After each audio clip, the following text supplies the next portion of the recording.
Hey, I am going to apologize in advance for this. A few months ago, somebody reached out to me via email. I can't give their names for their protection and for mine. I went down this rabbit hole thanks to these people, and I wish I hadn't, but I feel like I have an obligation to share with you some of what I've learned. And I have to, like I said, I have to be really careful of what I say and how I say it. It started happening apparently in the 90s, and it's going on still today. It involves hospitals and mothers and newborns, and it is something that is affecting us all still to this day. Yeah, hang on. If you're skeptical like I am, they gave me lots of data, lots of information, proof that this was going on.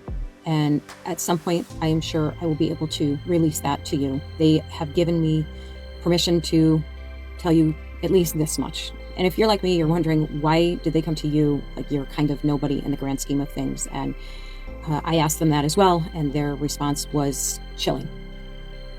They said, we would have gone to one of the big creators, pundits, influencers, whatever you want to call them, but they're all compromised. They said, we know that you are independent, that you're not affiliated with anyone, and you have a pretty good following, and you can get this word out.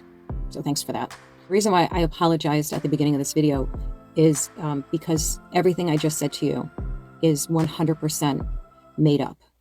None of that happened. None of that is real. I promise you I did not make that video just to mess with you for the sake of messing with you. There was a purpose to it. The purpose was to remind all of us, including myself, that just because somebody says something with complete confidence doesn't mean that it's truthful, right? And when you watch so many of these content creators who, put themselves in the journalist or investigator or a truth seeker role, and they're offering all of this like really major information to us that sounds really credible until you start really looking at it. I didn't offer any proof. I couldn't give you any names under the guise of protecting people's privacy and for their safety, which automatically triggers that protectiveness in us, right? So we can't let somebody get killed because we got this information. Of course, there are people out there who are telling the truth and getting information out there, but unless they can back it up, unless they can prove it, you have to take everything with some skepticism, right?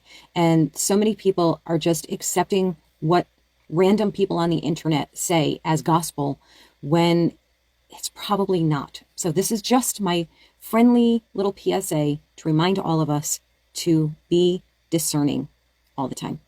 Okay, again, I'm sorry I did that. I love you.